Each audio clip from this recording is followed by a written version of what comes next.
Okay, तो आज हम लोग बात करने वाले हैं मांगलिक दोष के बारे में। वैसे इसको एक दोष बोलना भी गलत बात है, इसलिए मैंने यहाँ पे सिर्फ मांगलिक शब्द लिखा हुआ है, क्योंकि मांगलिक होना एक कंडीशन है। इसको दोष बोलना जरा ज्यादा गलत हो जाएगा, क्योंकि ये मंगल आपको काफी सारी अच्छी चीजें भी देता है। मतलब आपको काफी सारे आपके लाइफ के एट्रीब्यूट्स इसी से शुरू होते हैं। अब दिक्कत कहाँ आती है मांगलिक लोगों को? शादी में। तो वहां पर एक्चुअली सबसे ज्यादा इश्यूज क्रिएट होते हैं इस मंगल के कारण। अब मंगल जो है वो सभी के कुंडली में बैठा हुआ होता है, ठीक है। ऐसे नहीं कि जो मांगलिक है उसी की कुंडली में होगा, ये सबके कुंडली में है। लेकिन जिनका भी मंगल उनकी शादी को अफेक्ट करता है, वहां पर जो इश्यूज आते हैं वो आर मांगलिक थिंग्स ऐसे। तो चलिए आज हम इस वीडियो में क्या क्या देखेंगे एक बार बात कर लेते हैं। हम लोग पहले सीखेंगे कि मांगलिक दोष आखिर है क्या, या फिर किस तरीके से बनता है, किस पोजीशन पे बनता है।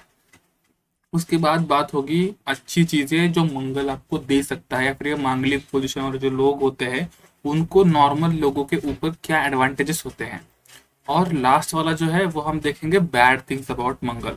अब यहाँ पर एक और बात नोट करने लायक है कि मंगल की जो रेमेडीज होती है वो मांगलिक दोष के लिए नहीं होती है। मंगल की रेमेडीज मंगल होने वाले या फिर जिनका मंगल खराब है, यानी कर्क या कन्या राशि में है, उनके बारे में वो चीज है। हम उसके ऊपर भी बात करेंगे। स्पेशली हम उस वीडियो में फीमेल इश्यूज के ऊपर काफी ज्यादा बात करेंगे, बिकॉज ये मंगल ही है जो वो इश्यूज भी प्रोवाइड करता है काफी हद तक। तो अब हम यहाँ पर बात कर रहे हैं बैड थिंग्स अबाउट मंगल की।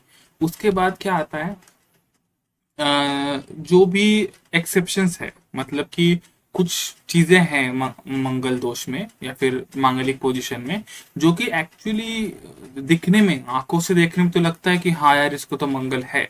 लेकिन जब आप उसका डीप एनालिसिस करते हैं तो आपको समझ में आता है कि ये कोई व्यक्ति मांगलिक नहीं है, इनका जो मंगल है वो कैंसिल हो रहा है, या फिर ये एक्सेप्शन में आता है।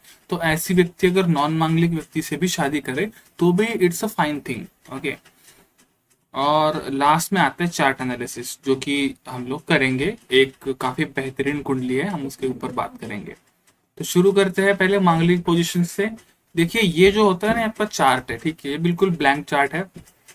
यहाँ पर जो आपको बीच वाला घर दिख रहा है, जहाँ पर अभी अ, ये वाला जो घर है ये आपका पहला घर है, it's a first position house. अब आपके उस वाले घर में कोई सा भी आंकड़ा लिखा हुआ हो, 2 3 4 कुछ भी लिखा हुआ हो सकता है, लेकिन वो जो पोजीशन है वो हमेशा नंबर 1 पोजीशन रहेगी, भले ही वहां पे आंकड़ा कोई भी लिखा हुआ हो। तो अगर आपका मंगल यहाँ पर बैठा हुआ है पहले घर में, तो आप मांगलिक है। दूसरे घर में बैठा हुआ है तो भी आप मांगलिक है। चौथे घर में आप मांगलिक है, 7वें में, 8वें में और 12वें में। तो इतनी ही पोजीशंस है। अगर आपका मंगल इन जगहों पर कहीं बैठता है तो फिर आप मांगलिक है। अगर इन जगहों पे नहीं बैठता है तो आप मांगलिक नहीं है। इसमें से जो है आपका फर्स्ट, सेवेंथ और सेकंड और एट्थ जो पोजीशंस है, जो कि मृत्यु हाउस भी माने जाते हैं। तो अगर यहाँ पर मंगल है तो इसके ऊपर जो बात करते हैं फिल्मों में कि डेथ ऑफ हस्बैंड या फिर डेथ ऑफ पार्टनर, ये चीज यहाँ पर काफी प्रोमिनेंट हो जाती है। फोर्थ वाले में ये इतनी प्रोमिनेंट नहीं होती है, लेकिन फिर भी कुछ और भी मंगल दोष के इश्यूज होते हैं वो जरूर से प्रोवाइड कर देता है यहाँ का मंगल। तो अब देखते हैं क्या ऐसी अच्छी चीज है जो मंगल आपको प्रोवाइड कर देता है, ठीक है। सबसे पहले तो इट गिव्स अग्रेसिव लुक। जिन भी व्यक्ति को मंगल है जो कि फोर्थ हाउस वाला नहीं है, मतलब फर्स्ट हाउस में या फिर सेवेंथ हाउस में है, तो उस केस में ये आपके सीधे सीधे फिजिक पर और आपके चेहरे पर असर करता है। तो वहां पर आपको काफी अच्छी नाक नक्शी वाला शरीर या फिर चेहरा मिल जाता है। कई बार ऐसा होता है कि मंगल काफी खराब जगह पर अगर हो, तो मतलब जैसे कि फर्स्ट हाउस में बैठा है और कर्क राशि में है, तो उस केस में जरा इश्यूज आ सकते हैं। लेकिन अगर ये अच्छी क्वालिटी का मंगल है, जैसे कि मेष राशि का हो गया या फिर हमारे वृश्चिक राशि का हो गया, तो उस केस में आपको काफी बढ़िया जो है फिजिक मिल जाएगी। इसके बाद बात करते हैं कि हाँ, डायनेमिक एंड रिमेम्बरिंग एस्थेटिक्स। मतलब ऐसा होता होगा कि आपको कहीं पे देखा है किसी प्रोग्राम में वगैरह एक ही बार, एंड आप ही सिर्फ उस व्यक्ति को याद हो, बाकी जो 3 4 लोग आपके साथ मिले थे उनके बारे में इतना रिमेम्बरेंस नहीं है, लेकिन यू आर द पर्सन जो एक स्टार की तरह या फिर एक रिमेम्बरिंग नॉट की तरह याद रह जाता है अगले इंसान को। इसके बाद आता है action taking and positive personality. Action taking, क्योंकि मंगल ही एक्शन है, मतलब आप जो भी एक्शन लेते हो, जो भी आप करेज दिखाते हो, ये पूरी तरीके से मंगल पे बेस्ड है। मंगल को सोल्जर ऑफ द 9 प्लैनेट जो होते हैं वो कहा जाता है, यानी बिल्कुल एक्शन लेना, झट से कोई चीज है वो कर देना, करने में ज्यादा बिलीव रखते हैं इंस्टेड ऑफ बोलने में। तो वो आपके अंदर पर्सनैलिटी डेवलप हो जाती है एंड थोड़े से पॉजिटिव लोग भी हो जाते हैं बिल्कुल। प्रॉपर्टी एंड वेल्थ, अगर आपका मंगल 4th हाउस में बैठा हुआ है तो ये एक्चुअली आपको मतलब प्रॉपर्टी से होने वाला जो प्रॉफिट है वो प्रोवाइड करने वाला हो सकता है। एंड काफी बार अगर अंगारक योग के साथ वगैरह बैठ जाए मंगल, तो बहुत सारी प्रॉपर्टी व्यक्ति के नाम पर आ जाती है। इवन यहाँ पर ये कंडीशन है कि अगर मंगल खराब भी है, मतलब कि नीच राशि का है, तो भी यहाँ पर प्रॉपर्टी प्रदान कर देता है, मतलब वेल्थ में कमी नहीं आएगी। हाँ, ऐसा हो सकता है कि आपकी वेल्थ जो है वो हेक्टिक हो। हेक्टिक माने ऐसी जैसे कि वहां पे कोई केस ही शुरू हो गया, या फिर आपने ली तो काफी सारी प्रॉपर्टीज है, लेकिन आपको आपके जॉब के कारण या फिर काम के तरीके के कारण कहीं और सिटी में, किसी दूसरे सिटी में रहना पड़ता है भाड़ा देके। तो आपके 4 बंगले होके भी क्या फायदा अगर आप बाहर ही रह रहे हो तो। लेकिन वो बंगले जो है वो आपके नाम पे हो जाएंगे, या फिर वो काफी सारी जमीन जो है वो आपकी हो जाएगी। थोड़ा सा हेरिटेज इशू भी आ सकता है कि मतलब जो फैमिली से जमीन मिलती है उसमें थोड़ा झगड़े वगैरह आ सकते हैं। अगली बात है property related businesses running skills, मतलब कि प्रॉपर्टी के बारे में जो दूसरे बिजनेसेस है, सिर्फ प्रॉपर्टी लेना ही सक्सेसफुल नहीं होगा, बल्कि प्रॉपर्टी के साथ जो कुछ और चल जाता है, जैसे कि गाड़ी लेकर उसको भाड़े पे लगाना हो गया, इस तरीके का जो बिजनेसेस है, या फिर घर खरीद कर उसको भाड़े पे देना, ये जो चीजें होती है ना, वो भी काफी अच्छे से चल जाती है अगर आपका मंगल मांगलिक पोजीशन पर है कहीं पर, बिकॉज कि वो एक अच्छा साइन माना जाता है। एक्सेप्ट 12th हाउस में अगर मंगल है तो ये प्रोवाइड नहीं करेगा। 4th हाउस वाला मांगलिक पोजीशन वाला जो है वो काफी अच्छे से ये चीजें प्रोवाइड कर सकता है।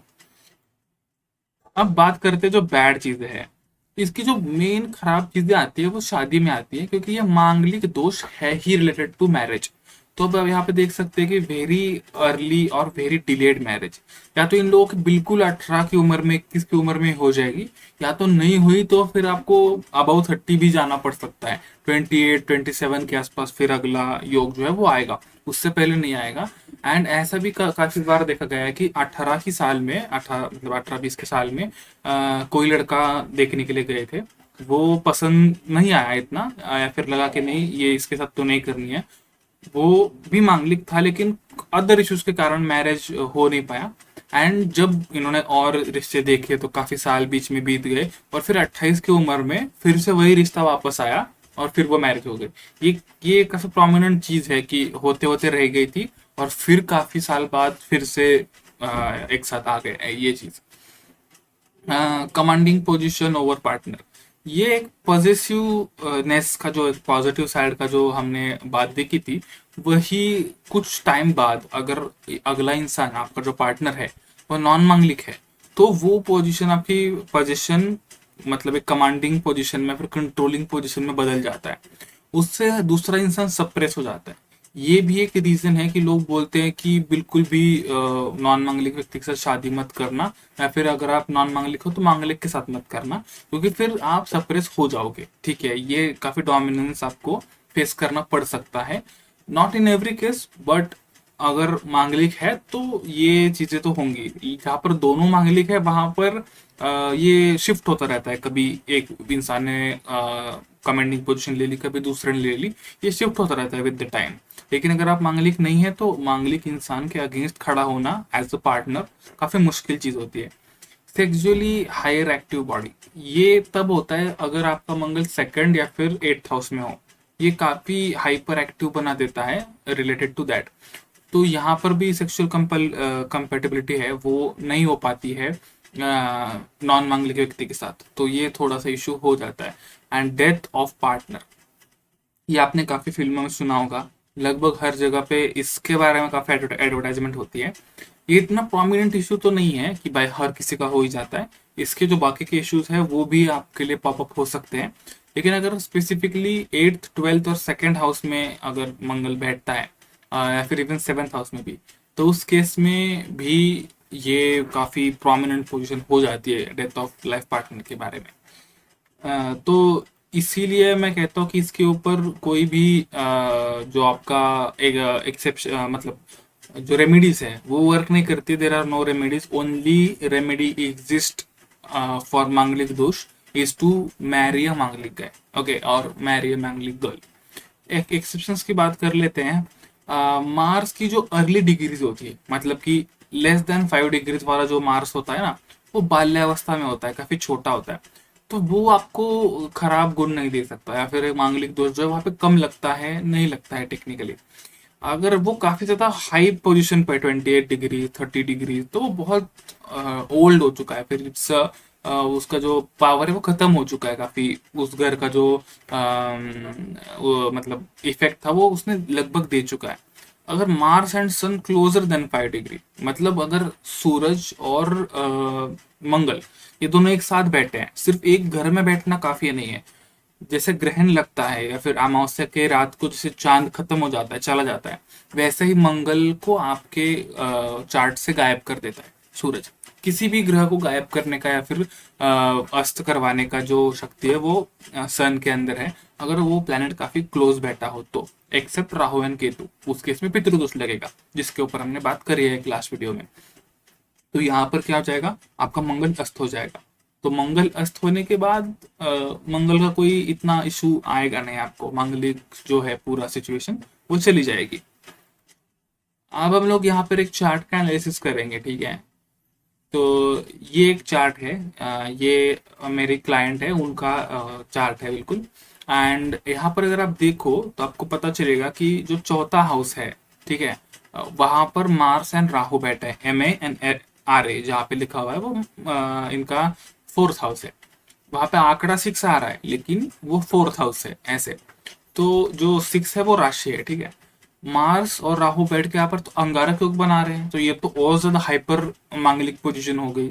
लेकिन जब आप इनका डिग्री देखोगे, इस पोजीशन की मैं बात कर रहा था, जब आप इसकी डिग्री देखोगे तो ये मार्स है वर्गो में बैठा हुआ है, और 1 डिग्री 36 मिनट्स जो है वो इसका माप है, मतलब 5 डिग्री से बहुत कम। ये बस है वहां पे मंगल, बस लिखने के लिए वहां तक पहुंचा है, एक्चुअली उसका इफेक्ट वहां पे इतना है नहीं।